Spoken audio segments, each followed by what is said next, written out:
Assalamualaikum warahmatullahi wabarakatuh. Nama saya Sinta Bella dari kelas MA 19A1 Pemasaran dengan NIM 111911180. Hari ini saya ingin membuat video untuk memenuhi ujian akhir semester mata kuliah Ekonomi Internasional.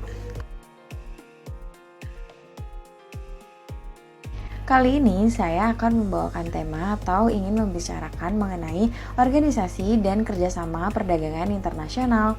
Langsung aja ke videonya. Nah, pembahasan yang pertama akan membicarakan mengenai pengertian kerjasama dan organisasi perdagangan internasional. Kerjasama internasional merupakan suatu bentuk hubungan yang dilakukan oleh suatu negara dengan negara lain dengan tujuan memenuhi kebutuhan rakyat serta kepentingan-kepentingan negara di dunia. Kerjasama ini juga bisa dilakukan dengan melakukan perdagangan internasional ya. Nah, dalam bidang perdagangan internasional ini terdapat lembaga yang disebut organisasi internasional. Organisasi internasional ini bertujuan mempromosikan kepentingan semua negara yang terlibat dalam perdagangan internasional. Tujuannya adalah untuk menyatukan atau mengharmonisasikan segala bentuk aturan yang berlaku dalam perdagangan internasional. Selanjutnya adalah apa aja nih manfaat dari kerjasama internasional terutama bagi Indonesia. Yang pertama adalah kemajuan di bidang perekonomian. Kemajuan ini dapat diamati pada perjalanan ekspor dan impor serta barang jasa. Ekspor yang tinggi dapat menghasilkan devisa yang tinggi pula gitu. Nah, yang kedua adalah negara Indonesia dapat diberikan kesempatan dalam mencari dan menimba ilmu pengetahuan serta teknologi di negara maju. Yang ketiga adalah dapat memperkuat daya tawar dan posisi Indonesia di mata internasional. Yang ketiga adalah tinggi permintaan pada barang ataupun jasa baik dalam atau luar negeri dapat menekankan jumlah harga pokok per unit produksi sehingga menguntungkan Indonesia loh. Nah, selanjutnya adalah faktor penyebab kerjasama ekonomi internasional. Kenapa sih harus melakukan kerjasama internasional? Kenapa nggak kerja sendiri aja gitu? Nah, alasannya yang pertama, perbedaan sumber daya alam. Jadi, di setiap negara itu sumber daya alamnya berbeda-beda. Walaupun tetangga seperti kita dengan Malaysia, kita kan tetangga nih, tapi kita mempunyai sumber daya alam yang berbeda. Nah, yang kedua, perbedaan faktor produksi. Yang ketiga, penguasaan ilmu pengetahuan dan teknologi. Jadi, penguasaan teknologi di Indonesia dengan penguasaan teknologi di Amerika tentu saja berbeda dong. Jadi kan perlu dong melakukan kerjasama internasional. Nah, yang ketiga, yang keempat maksud saya penghematan biaya produksi. Jadi kan ada kerjasama gitu ya. Nah, yang kelima adalah kondisi ekonomi yang berbeda. Yang keenam, perbedaan iklim. Yang ketujuh, keinginan membuka kerjasama dengan negara lain. Yang selanjutnya, perbedaan ideologi. Nah, yang terakhir adalah globalisasi ekonomi. Nah, selanjutnya akan membahas mengenai bentuk-bentuk kerjasama internasional. Jadi, apa saja nih bentuk-bentuk kerjasama internasional? Yang pertama, itu ada yang namanya kerjasama bilateral. Nah, kerjasama bilateral ini merupakan suatu kerjasama ekonomi antara dua negara dengan suatu perjanjian yang mengikat bahwa masing-masing akan melaksanakan atau memenuhi kewajiban di bidang ekonomi secara timbal balik. Jadi, kalau bilateral ini hanya dua negara aja ya, misalnya Indonesia dengan Malaysia gitu. Nah, yang kedua adalah multilateral. Kerjasama bentuk ini merupakan kerjasama antara beberapa negara yang tergabung dalam kerjasama itu sendiri yang saling membantu di bidang ekonomi. Contohnya itu ASEAN. Nah, yang ketiga maksud saya itu adalah kerjasama regional. Jadi kerjasama ini adalah bentuk kerjasama ekonomi dari negara kawasan-kawasan tertentu, misalnya di kawasan ASEAN atau di kawasan Asia Tenggara aja, negara lain nggak boleh ikutan kerjasama ini gitu. Nah, yang keempat atau yang terakhir adalah kerjasama antar regional, yaitu kerjasama atau bentuk kerjasama antar regional yang satu dengan regional yang lainnya gitu.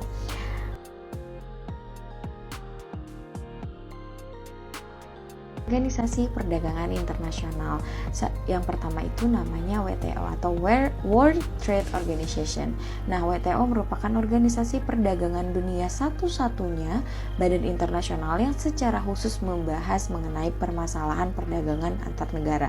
Jadi WTO ini adalah satu-satunya organisasi gitu ya yang membahas perdagangan atau permasalahan perdagangan antar negara.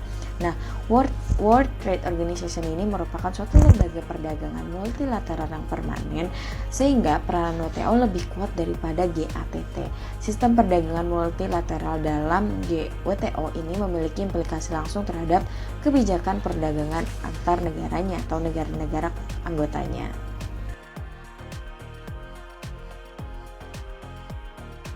Yang selanjutnya adalah mengenai fungsi dan tujuan WTO atau World Trade Organization. Materi ini diambil dari artikel 3 WTO. Yang pertama adalah tujuannya mendukung pelaksanaan, pengaturan, penyelenggaraan, persetujuan yang telah dicapai untuk memenuhi atau mewujudkan sasaran perjanjian tersebut. Yang kedua adalah mengatur pelaksanaan ketentuan sesuai atau mengenai penyelesaian sengketa perdagangan. Lagi-lagi perdagangan ya, karena kan WTO ini memang hanya berfokus pada permasalahan perdagangan internasional.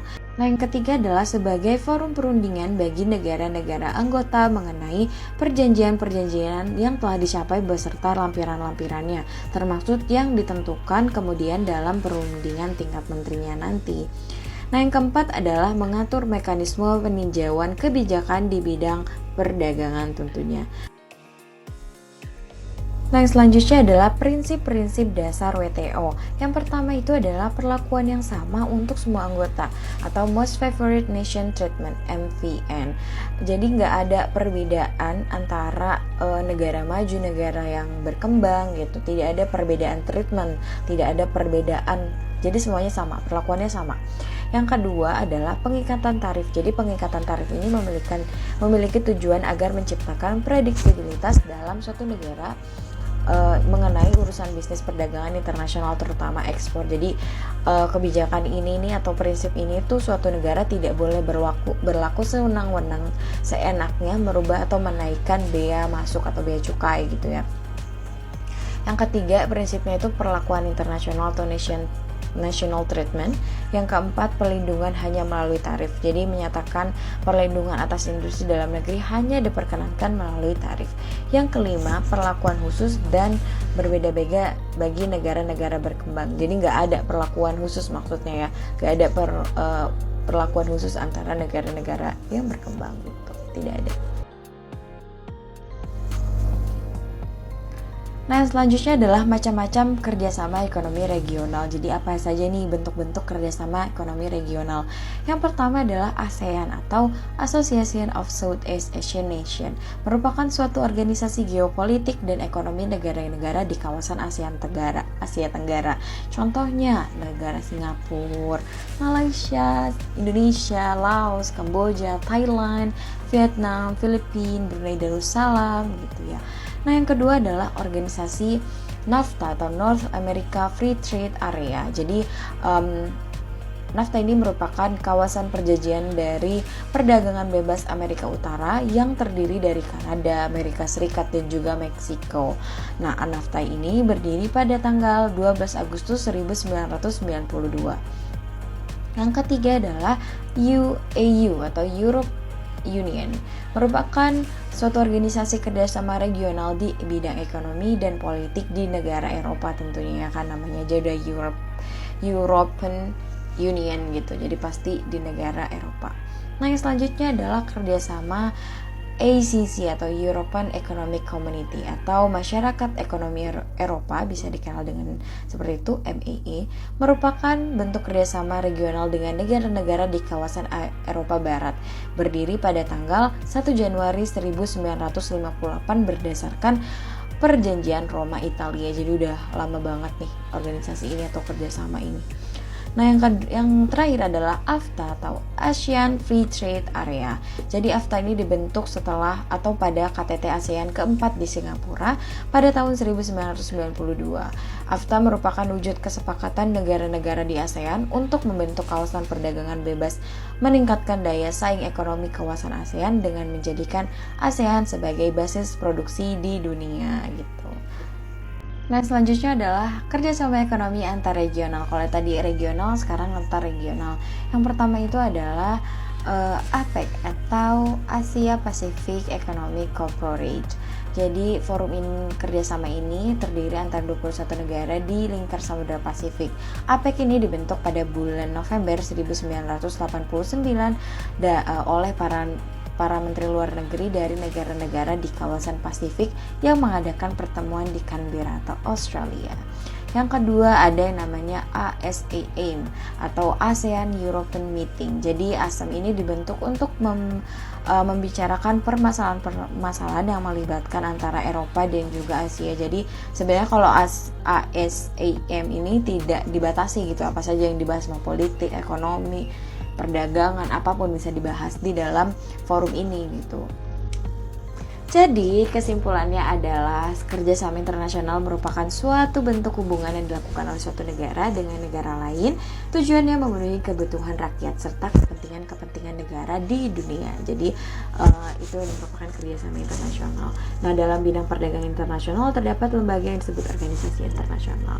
Nah, sebenarnya kerjasama internasional ini kan tadi sudah dijelaskan ada 4 ya macam. Yang pertama itu ada bilateral, ada yang multilateral, terus ada yang regional, dan juga yang ada yang antar regional gitu. Nah, masing-masing dari macam-macam itu mempunyai contoh yang berbeda-beda pula. Jadi itu merupakan kesimpulan dari materi yang saya sampaikan hari ini.